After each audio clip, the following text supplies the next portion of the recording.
curious minds. Welcome to Project Excellence Prodigy, your one stop solution for all things project management. I'm Govind, a certified PMP.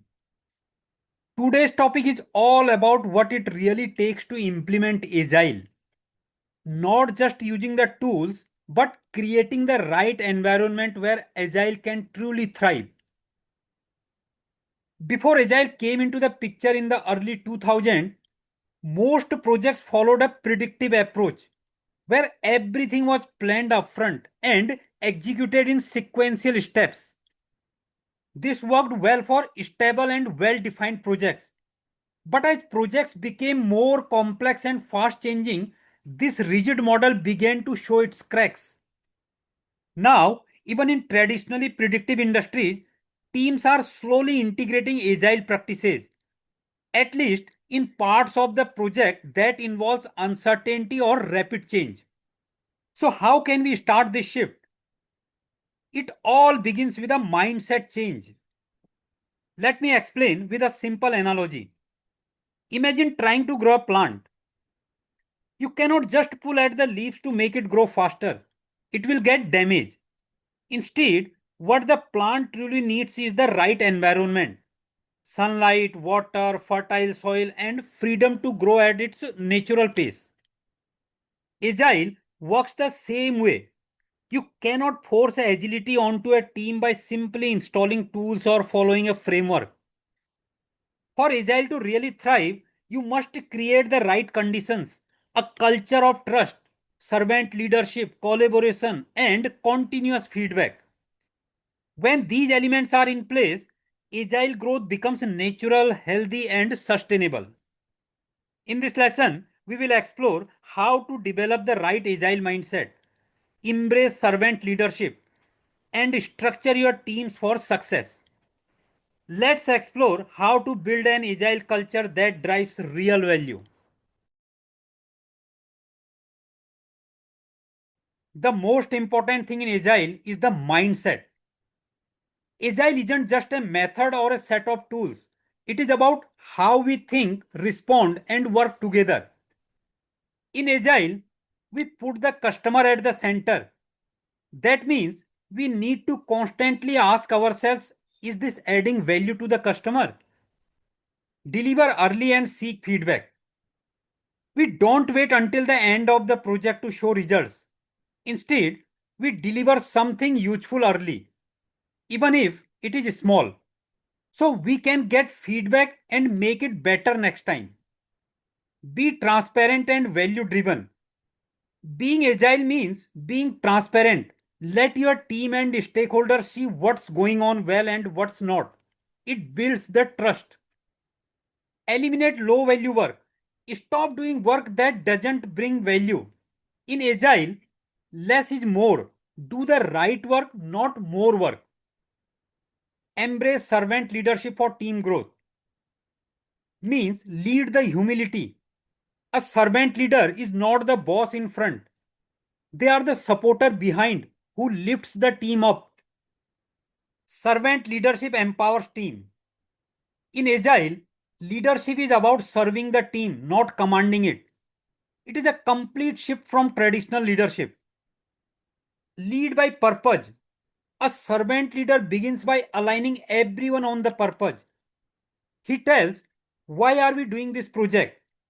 And when people know the why, their motivation gets skyrockets. And to achieve this purpose, the focus shifts to the people, giving them the tools, support, and encouragement they need to succeed. And lastly, it's about the process. We don't obsess over perfect methods. What matters is the outcome.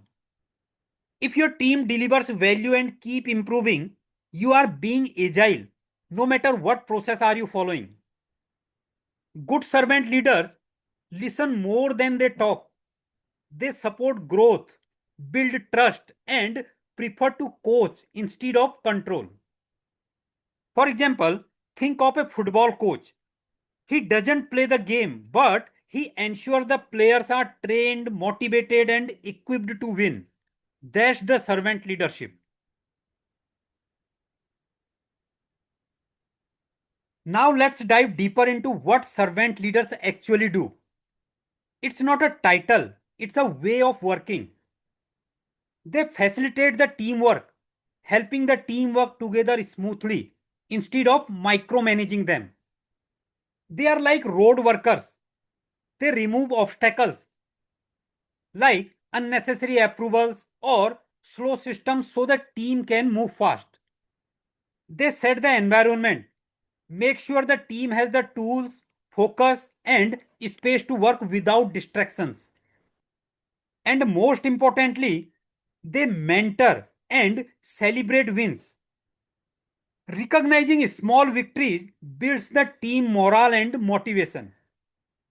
For example, suppose if your developer is stuck because another team hasn't approved the access. So the servant leader steps in. He talks to the right people and unblocks the path. So that's true support. Project manager in Agile. The role of the project manager changes a lot in Agile. In traditional projects, the PM was the decision maker and coordinator. But in Agile, things are totally different. The project manager becomes more of a coach who helps the team perform better. They don't assign tasks or change updates. Instead, they encourage the team to self organize and take ownership. Their main job is to align everyone, the team, stakeholders, product owner, on the common goal. Project manager in Agile is same like a bridge. He is not the driver. He connects the pieces and makes sure everyone is moving in the same direction. But it is the team who decides how to walk the path. Team composition. Agile puts a lot of focus on the team because that's where the real magic happens.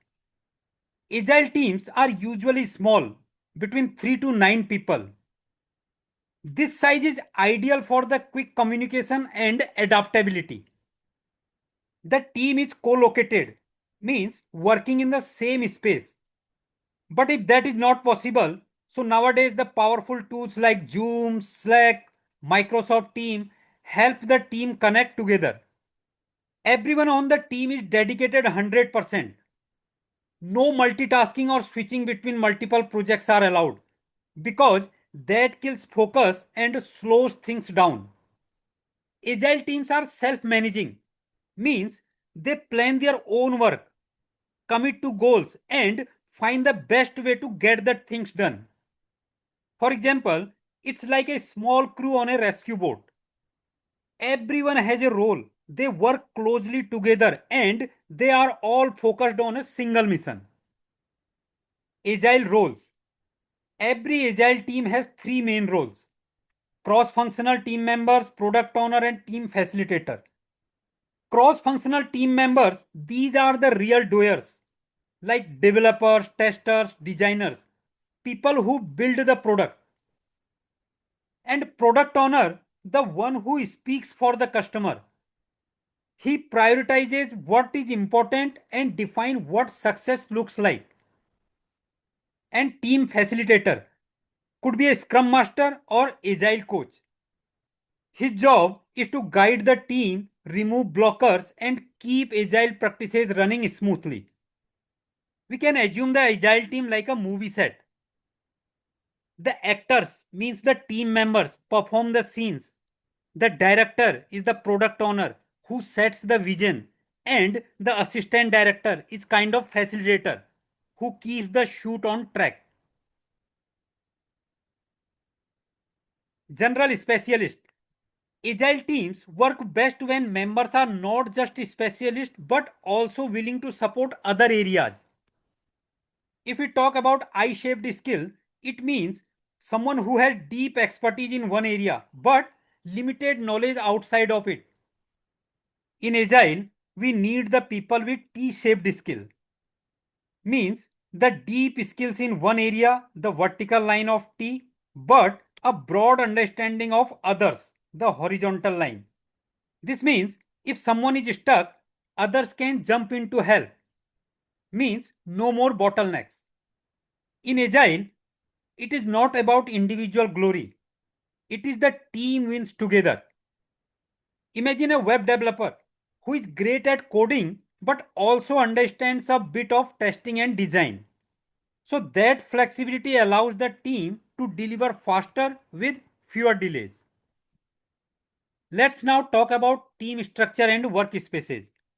Because how your team is organized and where they work can have a big impact on how well they perform in agile environment. In agile, teams can be structured in three main ways. Co-located team. This means all team members work together in the same physical space, like same office or room. So in this case, communication is fast and informal. People can turn to each other, solve issues quickly, and build stronger team bonds. For example, a scrum team sitting around one table doing daily stand ups face to face. Distributed teams. In this case, the team is split across different office locations or buildings, but they are still grouped by roles or functions. Like the developers are in one country, testers in another, and designers in a third country. So they need strong tools like Slack, Zoom, Microsoft Teams, Jira to collaborate smoothly. Dispersed team. This is fully remote. Every team member works from a different location, like their own home. So this setup needs even stronger communication tools to stay connected and aligned. Techniques like fishbowl windows means always on window links or remote pairing like screen sharing and coding designing together really help dispersed team to get connected with each other. No matter the structure, collocated, distributed or dispersed, agile can still work. What matters is creating the right communication environment, using the right tools and building a strong sense of trust and collaboration. Agile is not limited by geography or official walls. It's about how well people work together wherever they are. That's all for today's lesson on implementing Agile. We talked about mindset, servant leadership, team roles, and how to build an environment where Agile can truly thrive. Whether you are a project manager, team leader, or team member, always remember Agile works best when people feel trusted, respected, and supported. If you liked this video, please like, share, and subscribe to Project Excellence Prodigy. See you in the next lesson. Namaste, goodbye, Sampai Jumpa.